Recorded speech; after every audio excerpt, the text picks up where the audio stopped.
퇴근길 전철에서 늘 비슷한 시간에 마주치는 한 남자가 있었어요. 깔끔한 셔츠 차림에 머리는 희끗희끗하고 작은 검은색 가방을 메고 있었죠. 예전엔 그가 퇴근하는 직장인인 줄 알았어요.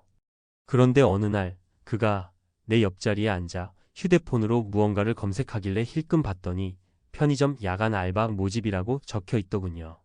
순간 가슴이 이상하게 먹먹해졌어요. 저 나이에 왜 알바를 찾고 있을까? 하는 생각이 들면서 문득 우리 아버지가 떠올랐죠. 1. 나도 이제는 돈이 없어. 올해 64세인 박성호 씨는 대기업에서 35년을 근무하고 명예퇴직했습니다. 퇴직금과 개인연금, 그리고 약간의 예금까지 합치면 3억 5천만 원 정도가 손에 있었죠. 아내와 단둘이 살기에 부족하지 않을 거라 생각했습니다. 하지만 퇴직 후 5년이 지나자 상황은 완전히 달라졌습니다.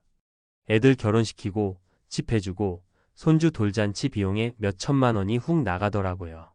그래도 그땐 기분 좋았어요. 근데 문제는 매달 생활비였어요.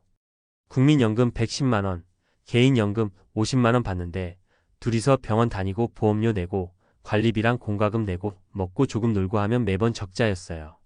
결국 그는 지금 새벽 5시에 일어나 아파트 경비원으로 일합니다. 돈도 돈인데 사람들 만나는 게 좋아서라고 말하지만 표정에서는 그 말이 진심이 아님을 느낄 수 있었습니다. 연금 나오는데도 알바하러 나갑니다. 또 다른 사례를 볼까요? 62세의 김종철 씨는 공무원 퇴직자입니다. 매달 공무원 연금으로 240만 원 정도를 받습니다. 주변에서 다들 부러워하는 금액이죠. 그런데 그는 요즘 주말마다 대형마트 시식 코너에서 알바를 합니다.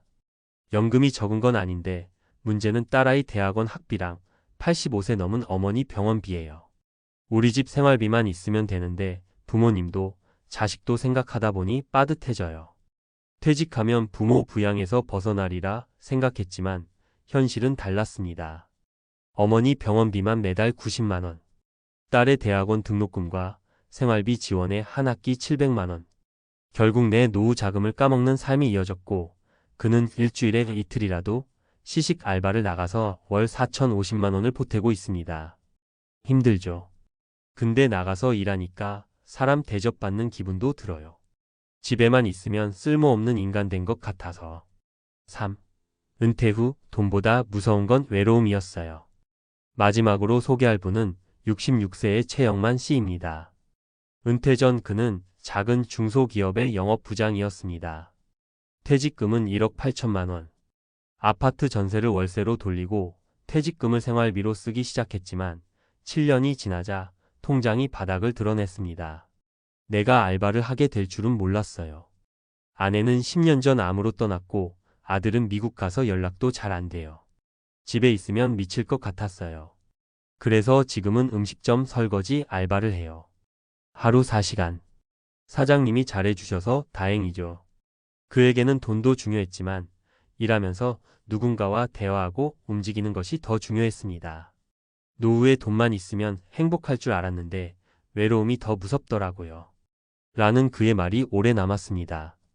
전문가의 인사이트. 왜 60대 가장들은 생활비 준비에 실패할까? 위 세 사례를 보면 공통점이 분명히 드러납니다. 첫째, 노후 생활비의 현실적 규모를 과소평가했다는 점입니다. 통계청 가계조사에 따르면 60대 부부 기준 월 평균 지출은 약 260만 원입니다. 그런데 국민연금만 받는 경우 10만 130만 원 수준, 개인연금까지 합쳐도 200만 원 초중반이 일반적입니다. 매달 적자가 3,050만 원씩만 나도 10년이면 3천만 5천만 원, 20년이면 1억 가까운 구멍이 생기죠. 둘째, 자녀 지원과 부모 부양이라는 이중 부양 부담이 문제입니다. 많은 60대들이 퇴직 후에도 자녀 결혼자금, 학자금, 부모 병원비를 계속 지출합니다. 자신을 위한 노후 자금으로 쓸 돈이 사라지고 결국 알바라도 해서 현금을 만들어야 하는 상황에 몰립니다. 마지막으로 일하지 않는 삶에 대한 준비 부족도 큽니다. 퇴직 후 하루 종일 집에 있으면 무력감과 소외감이 몰려오고 결국 몸을 움직이기 위해서라도 일자리를 찾게 되죠. 돈 때문에 시작했든 외로움 때문에 시작했든 이 두 가지가 섞이면 알바는 선택이 아니라 필수가 되어버립니다. 당신의 삶을 위한 현실적 조언. 아마 당신도 이 이야기들을 읽으며 우리 아버지도 그렇고 나도 곧 저럴 수 있겠다는 생각이 들었을 겁니다. 그렇다면 지금 무엇을 준비해야 할까요? 첫째, 노후 생활비를 현실적으로 계산해 보세요. 막연히 한 달에 200이면 되겠지가 아니라 지금 쓰는 생활비에서 은퇴 후 절약 가능한 비용을 빼고 추가될 의료비, 여행비 등을 더해 보세요. 대부분 예상보다 3,050만 원은 더 필요합니다. 둘째, 자녀 지원을 조기에 독립시킬 계획을 세우세요. 결혼자금, 전세보증금, 유학비 등 부모 지원은 한 번에 수천만 원이 빠져나갑니다. 자녀 스스로 준비하게 하고 필요시 일부만 보태주세요. 셋째, 퇴직 후에도 일할 수 있는 작은 일거리를 만들어 두세요. 꼭 편의점, 마트 알바가 아니더라도 온라인 판매, 소규모 컨설팅, 강의, 동네 택배 분류 아르바이트 등 몸 상태와 생활 리듬에 맞는 일을 찾아보는 것이 중요합니다. 일은 돈 이상의 가치를 가져옵니다. 당신이 사회에서 여전히 필요하다는 감각, 그리고 하루를 살아가는 목표 말이죠. 퇴직 후 알바 뛰는 60대 아버지들. 그들의 모습이 안쓰럽다고만 생각하지 마세요. 그 안에는 당신의 10년, 20년 후 모습이 담겨 있을지도 모릅니다. 지금부터라도 언제까지, 얼마나, 어떻게 살고 싶은지 스스로에게 솔직히 물어보세요. 그리고 남은 시간을 후회 없이 설계해 나가는 것, 그것이 진짜 노후 준비입니다. 앞서 이야기한 퇴직 후 알바 뛰는 60대 아버지들 사례를 바탕으로 좀 더 구체적이고 실용적인 조언과 정보를 전문가 시각에서 풀어드릴게요. 친근한 말투를 유지하면서도 현실에서 바로 적용할 수 있는 팁과 수치를 넣어서 깊이 있게 다뤄볼게요. 사실 60대에 접어들면서 퇴직 후에도 알바를 뛰어야 하나? 하는 고민은 이제 상당수 가장들이 공통적으로 겪는 문제예요. 그런데 이게 단순히 돈이 부족해서라는 이유만으로 끝나는 게 아니에요. 생활비의 현실적인 계산부터 재무 설계, 그리고 심리적 사회적 준비까지 다면적으로 접근해야 하는 문제죠. 1. 현실적인 노후 생활비 계산. 왜 반드시 필요할까? 많은 분들이 국민연금, 퇴직금, 개인연금 등으로 대략적인 노후 자금을 예상하는데 문제는 실제 생활비와 비교하면 턱없이 부족하다는 점이에요.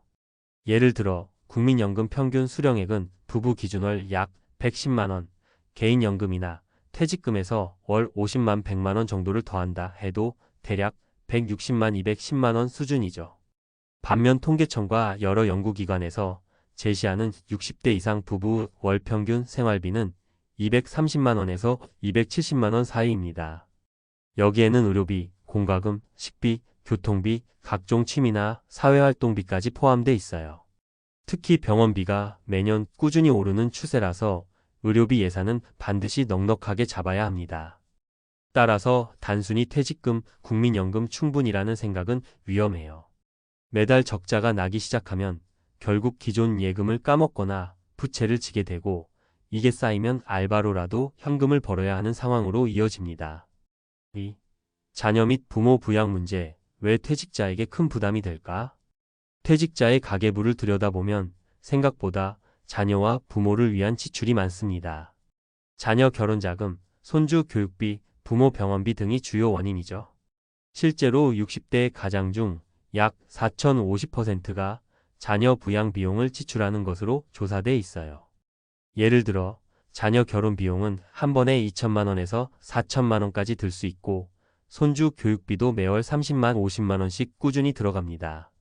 부모 병원비 역시 연간 수백만 원에서 1,000만 원대까지 크게 차이가 나는데 만성질환이나 고령 환자가 많아질수록 부담은 더 커지죠. 그렇기 때문에 자녀가 20대 중후반이거나 결혼 시기가 임박했다면 언제까지 어느 정도까지 부모가 지원할 것인지 분명한 선을 미리 정해두는 게 중요해요. 마냥 도와야지 하는 마음만 앞서 나가는 노후 자금이 빠르게 고갈될 수밖에 없습니다. 3. 퇴직 후 일자리 준비는 어떻게 해야 할까? 알바가 돈 벌기 위한 수단이기도 하지만 사회적 고립감과 무기력함을 해소하는 역할도 한다는 점은 이미 이야기했죠. 그렇다면 60대가 자신의 몸 상태와 생활 패턴에 맞게 일자리를 찾는 구체적인 방법도 짚어볼게요. 먼저 신체적 부담이 적은 일부터 고려하는 게 좋아요. 예를 들면 온라인 쇼핑몰 운영, 가벼운 포장 검수 업무, 도서관 박물관 안내, 동네 카페 서빙, 강의나 상담 등의 비대면 업무도 적합합니다. 하루 34시간 근무하는 파트타임을 선택하면 건강과 일 균형을 맞출 수 있죠. 특히 요즘은 정부나 지방자치단체에서 노인 일자리 프로그램을 운영합니다. 여기서 제공하는 일자리는 대부분 근무 시간이 유연하고 사회적 교류도 많은 편이라 스트레스가 덜합니다. 예를 들어 서울시 어르신 일자리 사업 같은 곳에 문의해보면 실제 알바 이상의 수입과 사회적 만족도를 얻는 사례가 많아요. 마지막으로 알바를 뛰면서도 재무 상태를 꼼꼼히 기록하는 습관을 들이세요. 매달 들어오는 돈과 나가는 돈을 명확히 알면 불필요한 지출을 줄이고 더 안정적인 재무 계획을 세울 수 있습니다. 4. 노후 준비에 실패하지 않기 위한 핵심 팁? 생활비 지출 내역을 매달 점검하세요. 고정비부터 변동비까지 상세히 기록하고 어디서 얼마를 줄일 수 있는지 스스로 파악하는 게 첫걸음입니다. 실제로 60대 은퇴자 중 30% 이상이 지출 내역을 따로 관리하지 않아 금전적 위기에 놓인다는 통계가 있습니다. 재무 전문가 상담을 주기적으로 받으세요. 특히 퇴직금 운용, 연금 수령 시기 조정, 세금 절감 방법 등은 전문가 조언이 꼭 필요합니다. 60대가 흔히 하는 실수 중 하나가 한번 정한 재무 계획을 바꾸지 않는 것인데 경제 상황과 본인 건강 상태에 맞춰 유연하게 계획을 수정해야 합니다. 건강보험과 장기 요양보험 활용을 잘하세요. 의료비는 노후 비용 중 가장 예측하기 어렵고 변동폭이 큽니다. 따라서 건강검진, 예방접종, 보험 가입 등을 미리 챙겨야 갑작스러운 지출에 대비할 수 있습니다. 자녀 및 가족과 경제 상황을 투명하게 공유하세요. 감추거나 부담을 혼자 짊어지려 하면 오히려 더 큰 갈등과 경제적 위험이 생길 수 있습니다. 미리 대화를 나누고 서로 현실적인 기대치를 맞추는 게 중요합니다. 마무리하며 60대에 접어든 가장들이 알바를 뛰는 현실은 단순히 노후 자금이 부족해서라는 문제를 넘어 우리 사회가 고령화와 가족 부양 문제를 어떻게 바라보고 지원하느냐에 달려 있다고 봅니다. 당장 월급이 필요해 알바를 시작하는 것도 분명한 현실이지만 중장기적으로는 정부 정책과 개인의 준비가 함께 맞물려야 합니다. 당신이 지금 50대 후반 혹은 60대 초반이라면 오늘부터라도 퇴직 후 내 생활비는 얼마나 필요할까? 자녀 부양은 어떻게 계획할까? 내가 할 수 있는 적당한 일자리는 무엇일까? 이 세 가지 질문부터 스스로 던져보세요. 그리고 주변 전문가와 상담하며 차근차근 답을 찾아가시길 바랍니다. 이 글이 조금이라도 당신의 노후 준비에 실질적인 도움이 되길 진심으로 바랍니다.